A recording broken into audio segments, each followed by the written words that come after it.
Eh bien, je vais commencer par vous poser une question. À votre avis, selon vous, qu'est-ce que c'est qu'une uchronie? Moi, je crois que je sais, mais j'ai peur de dire ça et de dire une bêtise. Qui t'a passé pour le compte service? Allez, à ton tour. C'est quand dans le futur, c'est bien. Bah non. Non, C'est pas ça. Non, Attends, c'est je refais. c'est une utopie, ça. Ah, alors une uchronie, c'est quand la temporalité elle a été changée dans le passé et que si tu imagines un futur, si ça s'était passé dans le passé autrement. Bien. Pas mal. Exactement. C'est la définition Eh ben, pas exacte du tout. dictionnaire. Ça serait très stylé. Non, pour reprendre du coup mes notes et le terme vraiment littéraire, donc uchronie, un U pour ou préfixe de négation, et chronos, le temps. Donc étymologiquement, c'est chiant à dire comme mot, le mot désigne donc un non-temps ou un temps qui n'existe pas. Ok. Donc partant de ce principe, la série For All Mankind est basée là-dessus. Donc c'est une série Apple TV. Donc 4 saisons sont sorties actuellement. Créée par Ronald D. Moore, qui a entre autres travaillé sur Star Trek, Battlestar Galactica, Outlander et plein d'autres séries. Je crois qu'on dit Ronaldinho, mais c'est pas. Le footballeur. Avec Matt Wolpert et Ben Nedivi qui sont les showrunners aussi de Fargo et de The Umbrella Academy. Ah ouais, Fargo, donc c'est cool. des gens qui ont des CV solides. Pas mal, ouais. Fargo, c'est cool. Regardez Fargo, c'est trop cool la série. Ouais, faut Trop que bien. je la regarde. Mais À c'est chaque trop, fois, je trop vois bien. le truc, je dis, mais j'ai trop de choses à regarder. Il y a trop de trucs à de... Avec un acteur, entre autres, parce que je vais pas tous les citer, il y en a trop. Il y a Joan Kinnaman qui a bossé sur Altered Carbon, Robocop 2014 et tu m'avais dit Suicide Squad. Suicide Squad de 2016. Et aussi le remake. Pas le remake, la pseudo-suite de James Gunn. Donc lui, un CV moins solide.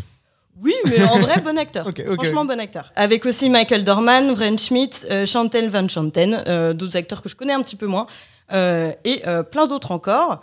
Et donc, le pitch de cette série, c'est que se passerait-il si l'Union soviétique arrivait sur la Lune avant les USA? De ce fait, n'arrêtant pas la course vers l'espace. Ok. Dans cette série, on peut retrouver quelques figures historiques, notamment Neil Armstrong, Buzz Aldrin et Michael Collins, donc le trio qui sont Apollo 11 et qui sont historiquement allés sur la Lune. Ils sont joués par des acteurs. Il y a aussi des images d'archives pour d'autres figures historiques type John Fitzgerald Kennedy, forcément, ça va être compliqué. Nixon, Ronald Reagan, on voit Bush, on voit Bill Clinton et encore d'autres figures.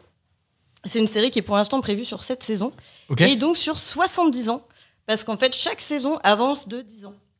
Donc tu vois toutes les évolutions et les changements du coup qui sont de plus en plus grands par rapport à notre linéarité et qui sont quand même faits pour être réalisables et logiques. Pour aller plus en détail, la série part du principe qu'en 1969, Alexei Leonov est un cosmonaute soviétique, devient le premier homme donc arrivé sur la Lune et l'URSS inclut aussi dans l'équipe qui est arrivée sur la Lune une femme.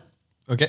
Ce qui fait donc 2 tournants historiques en un. Le premier point de divergence qui est expliqué par Moore lors d'une interview, c'est que dans la série, Sergueï Korolev, qui est le père un peu du programme de conquête spatiale soviétique, n'est pas mort. Contrairement à dans la réalité, il est décédé en 66. Et en fait, sa mort dans notre réalité fait que tout le programme de conquête spatiale soviétique est totalement ralenti. Et tous les essais après qu'ils vont faire ne vont jamais être concluants. Donc ils perdent un peu la course et les USA arrivent en premier. Et donc dans la série, il n'est pas mort. Et donc il permet à l'URSS d'arriver en premier. Mais du coup, il doit y avoir des effets spéciaux de malade. Il y a énormément de VFX qui sont, à mon avis, de mon point de vue, très très clean. Ouais. Alors j'avais vu une vidéo Un breakdown. d'un breakdown. Après, c'est une série Apple Plus et ils ont tellement de budget pour les séries. Et surtout, ils privilégient un truc de qualité. Ouais. Apple TV, vraiment, ils veulent faire des gros trucs avec des gros acteurs, des gros noms, des belles photographies, etc. Et j'ai l'impression que ça s'inclut complètement là-dedans. J'ai pas vu toute la série, j'ai vu les 2 premiers épisodes. Et ouais, en termes de qualité, c'est assez fou. Franchement, Ça a de la gueule. Ça a de la gueule. Franchement, mais là, moi, ça me donne envie. Déjà, le pitch. Le pitch est fou. Le pitch est trop bien. Il est vraiment bien. Et c'est d'ailleurs une série qu'ils ont mis au lancement de la plateforme Apple TV+. Ouais, partant de la Russie qui arrive en premier, Nixon réagit et pousse la NASA donc à créer un programme pour former des femmes astronautes. Donc, chose qui n'est jamais arrivée, bien sûr, dans la réalité. Et donc, ça entraîne énormément de changements politiques et sociétaux, notamment sur la place de la femme dans la société. Donc, pour vous faire une petite liste d'exemples d'évolution qu'on voit dans la série, dès la première saison, on voit que l'URSS et les USA créent des bases directement sur la Lune, ce qui permet une progression technologique beaucoup, beaucoup plus rapide que dans la réalité. Notamment, saison 4, très léger spoil que je vous dis, mais bon, on le voit dans toute la promo de la saison 4. Elle commence par une colonisation de Mars, Ok. qui se passe en 2003. Ok. Sachant que là, on est en 2024 et mars, Il est un peu en retard. On est encore en discussion. Ouais. On va y arriver, mais pour l'instant, c'est pas encore le cas. Donc voilà, pour vous montrer vraiment les avancées très rapides qu'il y a. La fusion nucléaire arrive beaucoup plus vite, beaucoup plus tôt, ce qui permet notamment la création de voitures électriques et de Zoom dans les années 90. De Zoom? Oui, tu sais, la plateforme de visio? Ouais, Ok. exactement. d'accord. Pas le zoom de photo. Oui, non. Donc tu as vraiment genre, ce genre de choses qui sont qu'on a nous dans notre quotidien, mais que eux ils ont dès les années 90. C'est une des plus grosses avancées d'ailleurs dans la série. Parce que ça permet, ça chamboule totalement l'industrie des énergies fossiles et ça ralentit d'ailleurs le dérèglement climatique. Ok. Donc pour vous dire vraiment toute l'étendue, tous les changements que ça apporte, il y a des réacteurs à propulsion nucléaire qui arrivent tôt, il y a des moteurs ioniques, des réacteurs à plasma, bon bref voilà, c'est des trucs beaucoup plus scientifiques. J'ai fait L, hein, vraiment, donc je peux pas aller trop dans le détail non plus. Après, de ce que je comprends, c'est que la série montre que la course ne s'est jamais arrêtée en fait. Exactement. Ouais, c'est ça, voilà, c'est qu'ils ont toujours voulu montrer chacun des Exactement. pays qu'ils étaient toujours au-dessus, ils essaient de rattraper l'autre. C'est ça, et en plus après, t'as les autres pays aussi qui arrivent. T'as la Chine qui arrive aussi au niveau de la Lune, et après bon, t'as la Corée, tu as plein d'autres choses, plein d'autres pays, et donc plein d'autres adaptations qu'ils doivent avoir. Parce que bien sûr, au moment du début de la série, USA et URSS, ils sont pas contents, ils sont pas copains. Et c'est au bord de la guerre froide, ou en plein milieu de la guerre froide, je crois. Et donc, tu as toutes ces implications aussi que nous, dans notre réalité, bon, il y a eu la guerre froide, et si je ne m'abuse, mais je veux pas trop dire de bêtises, mais je crois que justement, la guerre froide a été évitée au dernier moment dans la série. Ok. Donc voilà, tu as plein d'autres petits changements comme ça. T'as aussi des collisions avec la réalité et la fiction, notamment avec l'expansion de l'industrie spatiale privée. Donc là, avec Musk et SpaceX, etc., et plein d'autres entreprises qui se sont lancées aux États-Unis.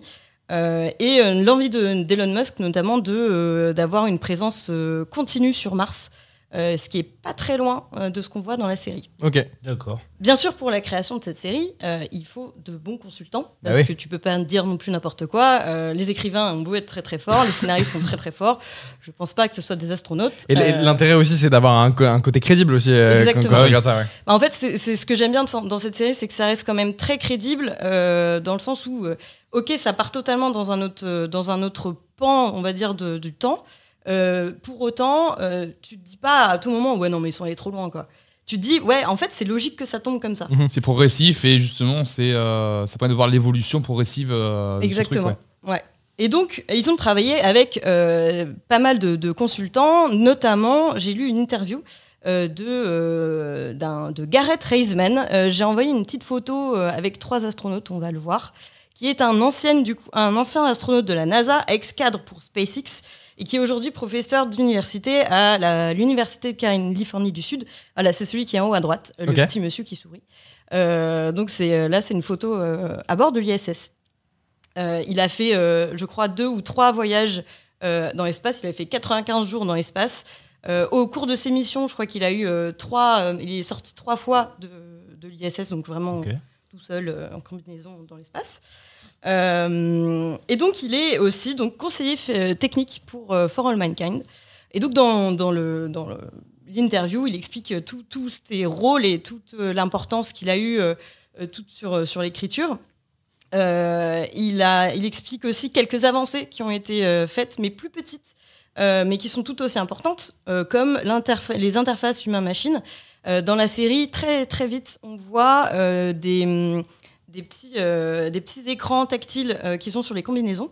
Et il dit, à cette époque, nous, on n'avait pas ça, on n'avait que des papiers qu'on devait tourner pour pouvoir les lire. Et donc, c'était pas du tout pratique dans l'espace, sauf peut-être si tu veux faire un morpion, mais bon, je suis pas très certaine du truc, quoi. La série, comme il dit aussi, peut inspirer la réalité, parce qu'on voit à un moment un hôtel en orbite. Et donc, Gareth explique que quand il a vu comment il avait été créé, ça pourrait totalement inspirer des vrais créateurs, enfin des vrais ingénieurs, pardon, pour faire la même chose. Donc, un petit hôtel en orbite autour de la Lune, ça peut être pas mal. Perso, moi, ça me fait peur, l'espace. Mais je pense que j'irai pas. Ouais. J'ai le vertige, ça va être compliqué. Ouais, pas simple. Ouais. Pas ouf. Pas ouf. Pas dingue. C'est haut, quoi. Ouais, c'est un petit peu haut. Et donc, il a aussi été impliqué sur le plan émotionnel, notamment en expliquant son vécu, des histoires qu'il a vues aussi, que ce soit sur sa carrière au sol, dans l'espace, à bord de l'ISS, à travers des histoires qu'il a entendues aussi sur d'autres astronautes, des personnalités différentes, des réactions différentes, ce qui permet vraiment d'étoffer en fait l'évolution des personnages.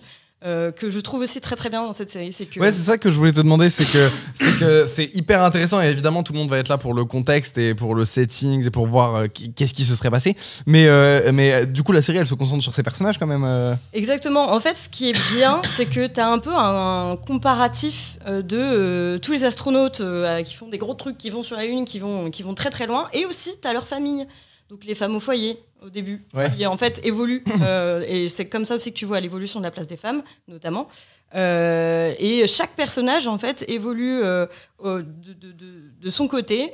Ils survivent pas tous. Ok. Mais tu les retrouves quand même. La plupart, tu les retrouves de saison en saison. Ouais. Okay. Et en fait, ça c'est aussi un truc que je trouve très chouette, c'est que c'est les mêmes acteurs du début à la fin, et donc ils ont des maquillages qui sont très bien fait. Alors les calvities chez les hommes, je les trouve un peu moyens, mais il suffit vraiment de se raser la tête, quoi. Je pense que tu vois quand même la recoupe. mais les maquillages de vieillissement restent quand même très logiques. Genre c'est pas un truc où en 10 ans t'as l'impression qu'il a pris 20.